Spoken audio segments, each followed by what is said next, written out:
Fala, meus amigos, sim, estou gravando esse vídeo de camiseta porque eu moro no Rio de Janeiro e tá fazendo um calor do caralho aqui. Então vai ser assim mesmo, se não for isso eu vou ficar colocando a camisa de manga aqui, eu vou pingar até a morte aqui e vai ficar uma bosta esse vídeo porque vocês não vão conseguir parar de olhar meu suor, porque provavelmente eu tô suando já. Mas enfim, vai de camiseta mesmo, que se foda. Esse vídeo aqui, ele é uma mensagem direta ao Nando Moura, porque eu não possuo contato com o Nando Moura, mas eu gostaria muito que ele ouvisse o que eu tenho para falar, e também para as pessoas que seguem o Nando Moura. Eu tenho quase certeza que o perfil dos meus seguidores estão muito parecidos com uma boa parte aí dos seguidores do Nando Moura. Então, eu quero abrir aí os horizontes, eu quero abrir aí a discussão, porque eu acho realmente sensacional o que está acontecendo na direita hoje. Eu acho que essa discussão interna que nós estamos tendo, que é justamente aquilo que o Olavo de Carvalho estava propondo, onde nós deveríamos discutir modos de agir, criar uma militância organizada, isso é muito bom que está acontecendo. Ela só está errando um pouquinho aí no método. A gente não deveria ter uma racha na direita nesse meio tempo, no processo para essa militância organizada, mas dos males o menor, pelo menos está rolando esse embate de ideias. As pessoas não estão concordando 100% em tudo. Beleza, eu não estou aqui falando de verdadeira direita e falsa direita, a gente sabe que o MBL cu a gente deixa pra lá. Racha com o MBL a gente pode ter o quanto a gente quiser, porque direita eles nunca foram. Então, esse embate é sensacional. Eu mando essa mensagem diretamente ao Nando Moura porque eu quero muito fazer parte desse debate. Eu tenho muita coisa para falar, eu tenho muita coisa que eu acho que vale a pena ser falada. Então, sem muitas delongas, eu gostaria de pontuar aqui algumas coisas que o Nando Moura disse e pontuar algumas coisas aí de algumas tretas de pessoas que estão envolvidas nessa discussão aí, como Diego Rox, Paula Marisa, Camila Abdo, enfim.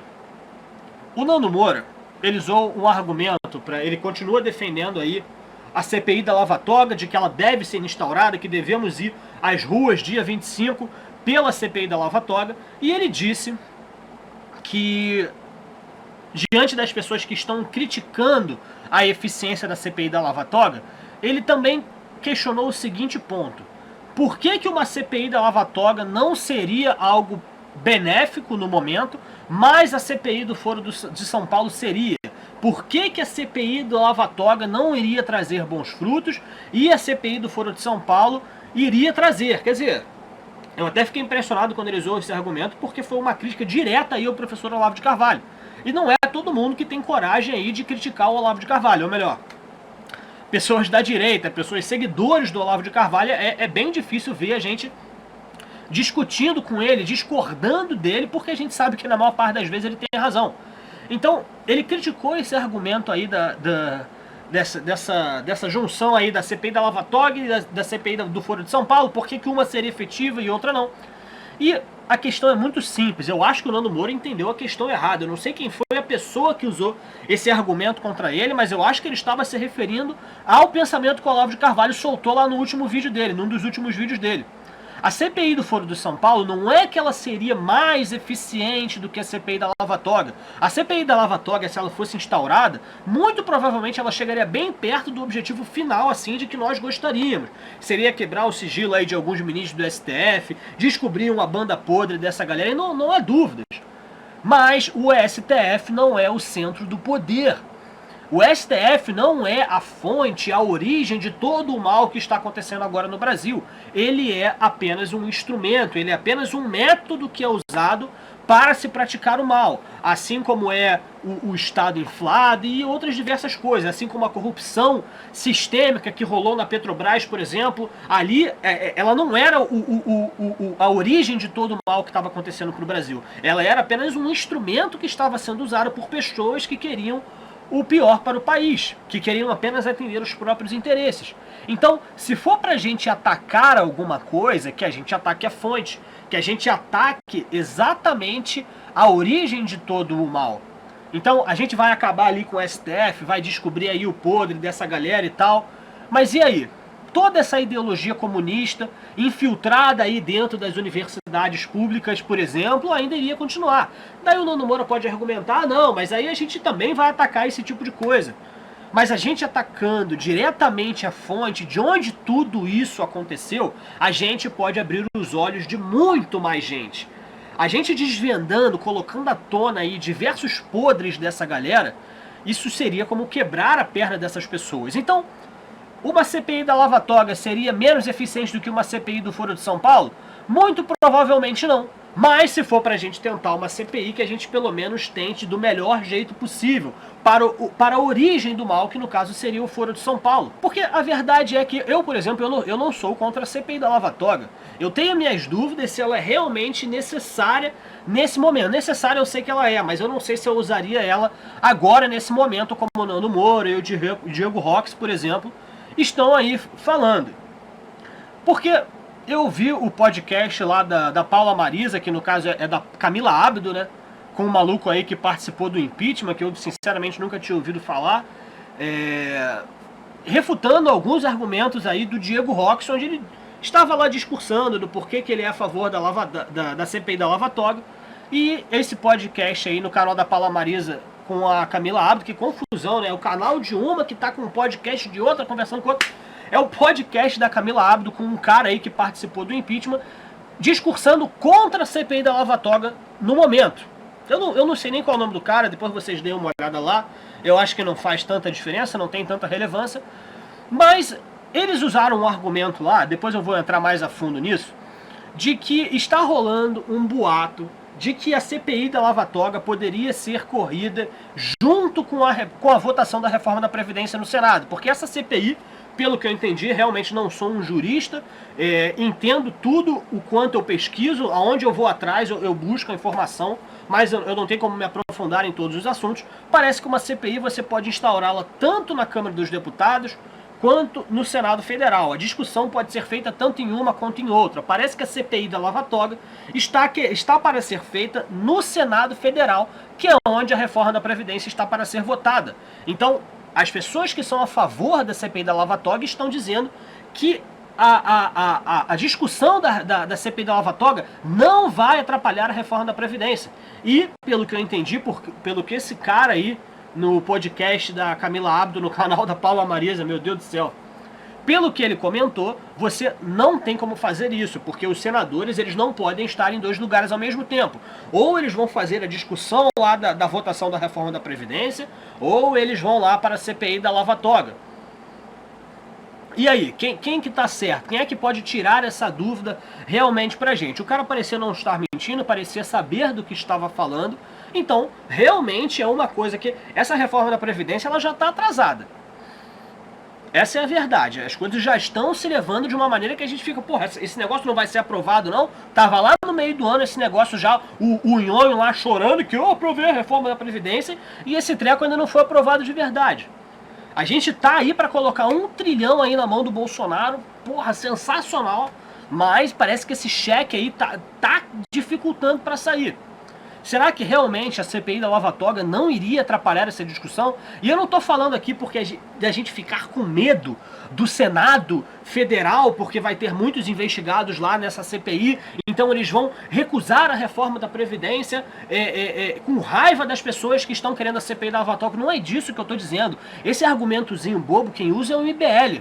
Porque eu vi que o Nando Moura falou sobre isso, né? Porque na época o MBL não queria ir para as ruas, porque ele achou que iria atrapalhar a reforma da Previdência, porque os deputados poderiam ficar com raivinha e poderiam votar contra a reforma da Previdência. Não é isso que eu estou falando. Eu estou aqui discutindo literalmente uma questão de regras. É realmente possível as pessoas, os senadores, estarem tanto na discussão da CPI da Lava Toga quanto da reforma da Previdência? As discussões podem ser postas no dia a dia lá do Senado Federal sem problema nenhum, as duas juntas, ou tem que ser primeiro uma e depois a outra? Quanto tempo essas sessões da CPI da Lava Toga iriam levar? Iria ter tempo para as discussões da reforma da Previdência, da votação da reforma da Previdência? Você percebe a diferença básica? Que não é porque eu tô com medinho que o Senado Federal se vingue por causa da CPI da Lava Toga. A pressão popular vai passar por cima dessa vingancinha boba deles, se tiver. Eu digo aqui por uma questão mesmo de que uma pessoa não pode estar em dois lugares ao mesmo tempo. Duas sessões grandiosas como essa, muito provavelmente não podem ocupar o Senado Federal ao mesmo tempo. Essa CPI da Lava Toga se instaurando, a reforma da Previdência iria avançar ou iria continuar estacionada? Isso é realmente algo muito preocupante, é uma dúvida legítima. é uma preocupação legítima. A gente não pode falar que as pessoas que são contra a CPI da Lava Toga agora, que eles são traidores da pátria, que eles são inimigos, que só porque eles estiveram lá nas manifestações em abril, só porque eles queriam a CPI da Lava Toga naquela época e eles não estão querendo agora, não significa que eles sejam traidores. Essa preocupação de talvez atrapalhar a reforma da Previdência, isso é algo legítimo. O Nando Moura não pode ignorar isso. Essa é a verdade. Então tudo isso tem que ser muito bem pontuado. Eu tô achando muito estranha aí essa briga aí dessa galera da direita, dos influenciadores, né, dos youtubers, Nando Moura, Diego Rox, etc. Porque eu tô vendo que tá rolando literalmente uma racha aí. As pessoas realmente estão brigando uma com a outra, não tá sendo exatamente uma discussão saudável como eu gostaria que fosse.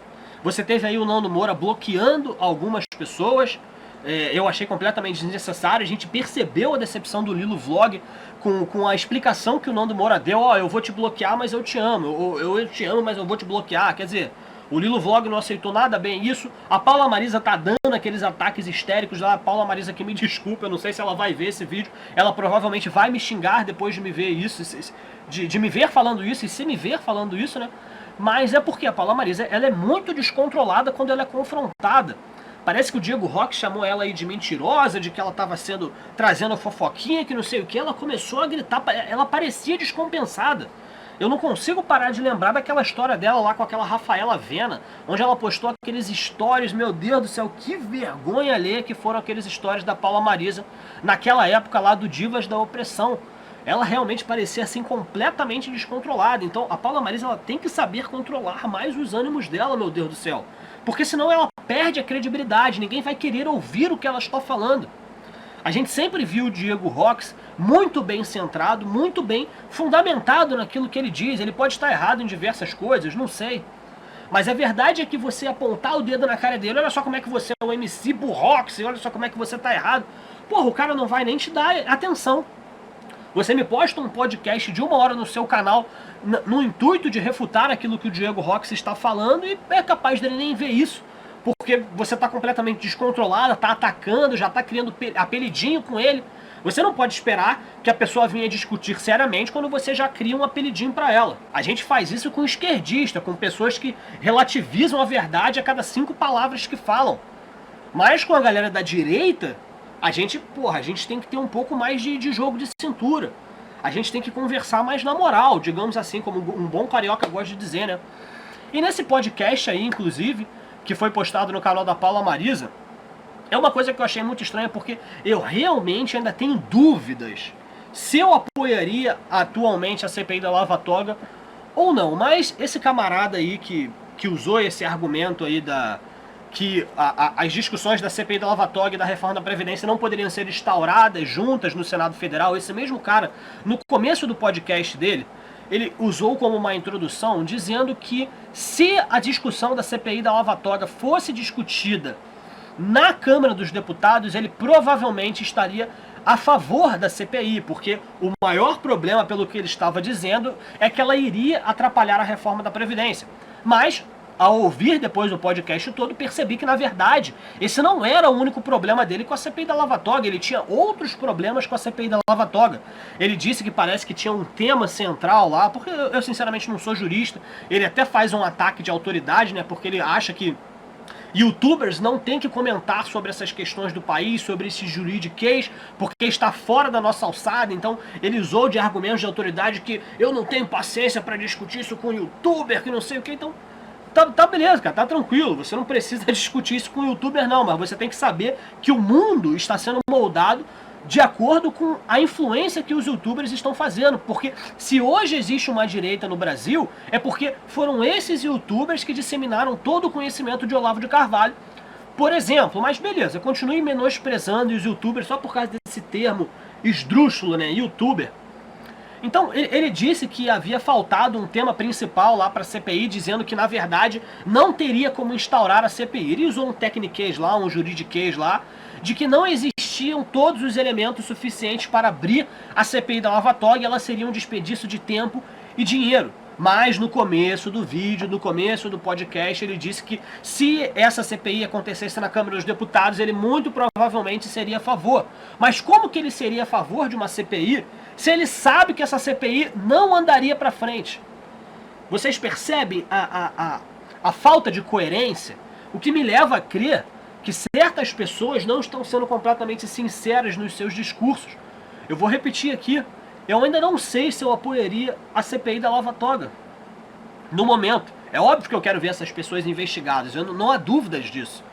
A minha questão é sobre o momento. Esse argumento usado por esse camarada aí, que não gosta de youtuber, de que essas sessões não poderiam ser usadas ao mesmo tempo no Senado Federal, tanto da CPI da Lava Toga quanto da reforma da Previdência, isso pra mim é um argumento fortíssimo. Mas só o fato dele mostrar uma falta de coerência básica dessa, onde ele se desmente nas próprias falas em um intervalo pequeno aí de 1 hora, de menos de 30 minutos, é realmente algo que me...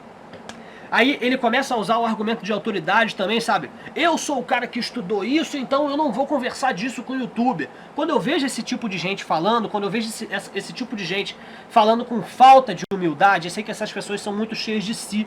Elas adquiriram um certo conhecimento e acham que são as donas da verdade. Elas sabem tudo de tudo, meu Deus do céu. Então, a princípio o que ele está falando pode até fazer sentido, apenas algumas coisas, mas a falta de jogo de cintura, vamos ser brandos aqui, né? Essa falta de jogo de cintura que ele tem com tratar as pessoas que estão ao lado deles, né? Porque ele faz pouco dos youtubers de direita, né? Essa falta de jogo de cintura dele é uma coisa que me incomoda e me leva a duvidar, me leva a não depositar uma certa credibilidade, não tanto quanto eu gostaria de depositar numa fala dele. É isso. Nando Moura, se você tiver visto isso, por favor, me mande uma mensagem, não me xingue, por favor.